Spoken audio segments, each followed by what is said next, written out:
ഹസൻ, നമുക്ക് കാണാൻ കഴിയുന്നത് പോലെ വലിയ ആൾക്കൂട്ടമാണ് അദ്ദേഹത്തിന് അന്തിമ യാത്രയപ്പ് നൽകാൻ വേണ്ടിയിട്ട് ഇവിടെ തിരുവനന്തപുരത്ത് എത്തിയിട്ടുള്ളത്. നമുക്ക് കാണാം, വലിയ ആൾക്കൂട്ടമാണ്. മഴ അതിശക്തമായിട്ട് ഇപ്പോൾ അല്പം മുമ്പൊന്ന് പെയ്ത് തോർന്നതേ ഉള്ളൂ. മഴ ഇനിയും പെയ്യും എന്ന മട്ടിലാണ് അന്തരീക്ഷം ഉള്ളത്. പക്ഷേ മഴ പ്രശ്നമല്ല എന്ന മട്ടിൽ ഇപ്പോൾ തന്നെയും വലിയ ആൾക്കൂട്ടം വന്നു ചേർന്നിട്ടുണ്ട്. നമുക്കറിയാം, അത് സ്വാഭാവികമാണ്. ഒരുപക്ഷെ നമ്മൾ കണക്ക് കൂട്ടുന്നതിനേക്കാൾ കൂടുതൽ ആളുകൾ അദ്ദേഹത്തിന് യാത്രയപ്പ് നേരാൻ വേണ്ടിയിട്ട് എത്തും എന്ന് തന്നെയാണല്ലോ നമ്മൾ വിചാരിക്കുന്നത്. രാവിലെ മുതൽ തന്നെ വി അരുൺകുമാറിന്റെ വീട്ടിന് മുന്നിൽ ആളുകൾ, കുട്ടികളും സ്ത്രീകളും ഒക്കെ അതിരാവിലെ മുതൽ തന്നെ എത്തിച്ചേർന്നുണ്ടായിരുന്നു.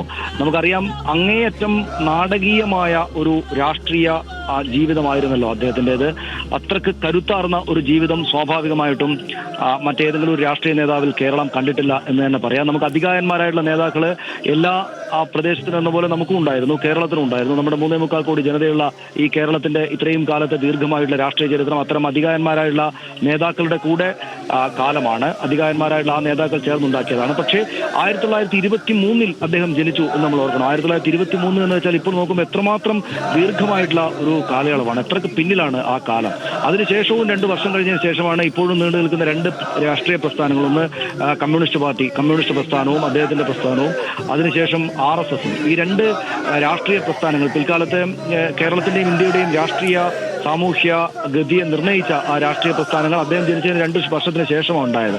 അദ്ദേഹം ജനിച്ച എത്രയോ വർഷത്തിന് ശേഷമാണ്, അദ്ദേഹം യുവാവായിരുന്ന കാലത്താണ് നമ്മൾ ഈ ജീവിക്കുന്ന കേരളം എന്ന നാടുണ്ടായത് എന്ന് നമ്മൾ ഓർക്കുന്നു.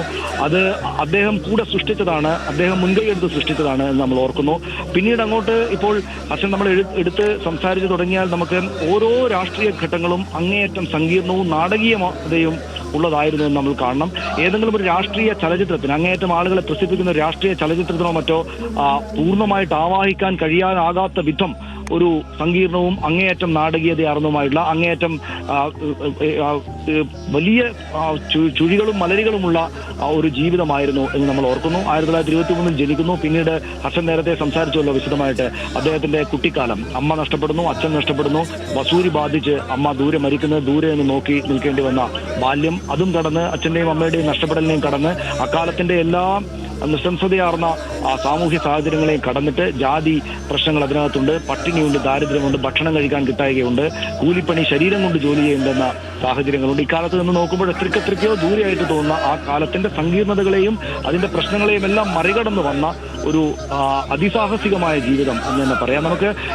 നമുക്ക് വലിയ അധികാരന്മാരായിട്ടുള്ള സാഹസികരായിട്ടുള്ള നായകന്മാർ അവതരിപ്പിക്കുന്ന സിനിമകളൊക്കെ ഉണ്ട്. പക്ഷേ യഥാർത്ഥത്തിൽ അദ്ദേഹത്തിന്റെ ജീവിതത്തെ, ഈ 102 വർഷക്കാലം 101 വർഷക്കാലം നീണ്ടുന്ന ജീവിതത്തെ പൂർണ്ണമായിട്ട് ആവാഹിക്കാനാകാവുന്ന ഒരു രാഷ്ട്രീയ സിനിമയും ഒരുപക്ഷെ എടുക്കാനാവുകയില്ല എന്ന് നമ്മൾ ആ ആംഗിളിൽ ചിന്തിക്കുമ്പോൾ ആലോചിക്കുകയാണ്. പിന്നീട് ഈ എസ് ഹരീഷ് സമീപകാലത്ത് എഴുതിയ, നമ്മുടെ പ്രധാനപ്പെട്ട നോവലിസ്റ്റാണല്ലോ എസ് ഹരീഷ്, അദ്ദേഹം സമീപകാലത്ത് എഴുതിയ ഓഗസ്റ്റ് 19 എന്ന ഒരു നോവലുണ്ട്. ഒരു രാഷ്ട്രീയ നോവലാണത്, ചരിത്ര നോവലാണത്. അതിനകത്ത് രാഷ്ട്രീയത്തെ മറിച്ചിടുന്ന, ചരിത്രത്തെ മറിച്ചിട്ട് മറ്റൊരു കണ്ണിലൂടെ നോക്കുന്ന ആ നോവലിനകത്ത് വളരെ ചെറുപ്പക്കാരനായിരിക്കുന്ന VS അച്യുതാനന്ദൻ കൊല്ലപ്പെടുകയാണ്. അതായത് രാജ ഭരണത്തിനെതിരായിട്ടൊരു സമരം നടത്തുകയും ജയിലിൽ അദ്ദേഹം ആവുകയും, ജയിലിൽ മറ്റു നേതാക്കൾക്കൊപ്പം ജയിലിൽ സമരം നടത്തിയപ്പോൾ പോലീസ് ബയണറ്റ് കൊണ്ട് കുത്തിയും വെട്ടിയും വെടിവെച്ചും കൊല്ലുകയാണ് വളരെ ചെറുപ്പക്കാരനായുള്ള 20കളിൽ നിൽക്കുന്ന, ഒരുപക്ഷെ അതിലും താഴെ നിൽക്കുന്ന VS അച്യുതാനന്ദനെ.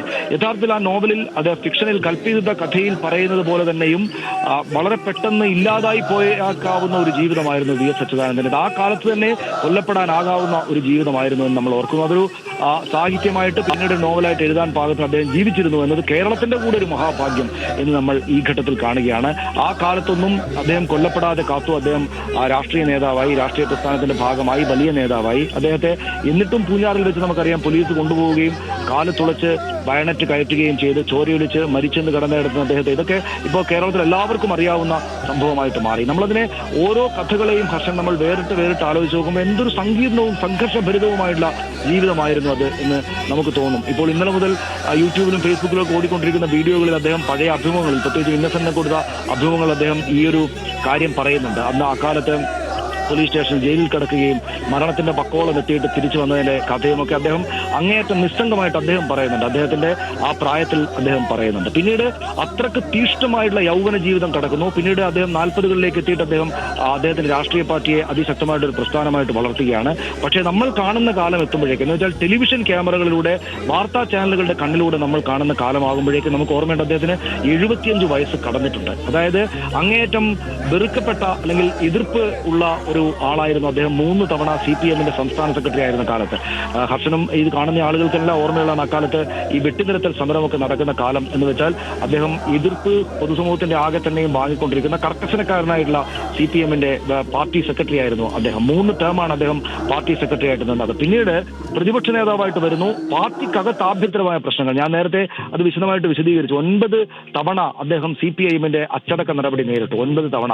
ഒന്ന് 1960-കളിലാണ്, ആദ്യകാലത്താണ്, രക്തദാനവുമായി ബന്ധപ്പെട്ട ആദ്യകാലത്തായിരുന്നു അത് എങ്കിൽ പിന്നീട് 98-ന് ശേഷം അദ്ദേഹം തുടരെ പാർട്ടിയിൽ അച്ചടക്ക നടപടി നേരിട്ടു. ഒരു ഘട്ടത്തിൽ ഹർഷൻ നമുക്ക് ഓർമ്മയുണ്ട്, നമ്മളൊക്കെ സജീവമായിട്ട് മാധ്യമ പ്രവർത്തനം നടത്തുന്ന കാലത്താണ്.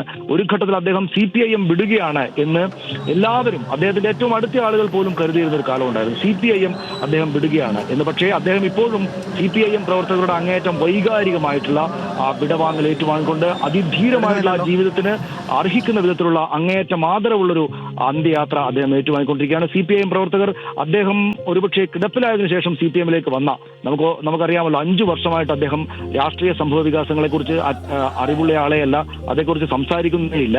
അപ്പോൾ അങ്ങനെയുള്ള ഒരു കാലത്ത് നിന്ന് പോലും അദ്ദേഹത്തെ ആളുകളെ കൊണ്ടു നടക്കുകയാണ്. അപ്പോൾ അദ്ദേഹം രാഷ്ട്രീയമായിട്ട് ഈ പറയുന്ന 40-കളും കടന്ന് 70-കളിൽ എത്തുമ്പോഴാണ് നമ്മൾ അദ്ദേഹത്തെ കാണുന്നത്. സാധാരണഗതിയിൽ രാഷ്ട്രീയ പ്രവർത്തകരും സാധാരണ മനുഷ്യരും അവരുടെ ജീവിത സായാഹ്നത്തിലേക്ക് വിടവാങ്ങുന്ന ആ കാലത്ത് VS അച്യുതാനന്ദൻ പുതിയൊരു താരമായിട്ട് ഉദിച്ചു വരുന്നതാണ് അക്കാലത്തെ രാഷ്ട്രീയം ശ്രദ്ധിച്ചു തുടങ്ങിയ ആളുകൾ കണ്ടത്. അതായത് അക്കാലത്ത് ഏറ്റവും കരുത്തനായിട്ടുള്ള, ഏറ്റവും യുവാവായിട്ടുള്ള നേതാവ് വന്നിരിക്കുന്നു എന്ന തോന്നലാണ് ആ ഘട്ടത്തിൽ ഉണ്ടായിരുന്നത്. നമുക്ക് നമ്മുടെ ഇപ്പോൾ കാണിക്കുന്ന നമ്മുടെ ആർക്കൈവുകളിലുള്ള വിഷ്വൽസ് എടുത്താൽ നമുക്കറിയാം. അതായത് ആ ആൾക്കൂട്ടം അദ്ദേഹത്തിന് വേണ്ടി തലറിയെത്തുമായിരുന്നു. അദ്ദേഹം കണ്ണേ കരളെ VS എന്നത് അക്കാലത്തിന്റെ തിരമാലകൾ അടിക്കുന്ന പോലുള്ള മുദ്രാവാക്യമായിരുന്നു.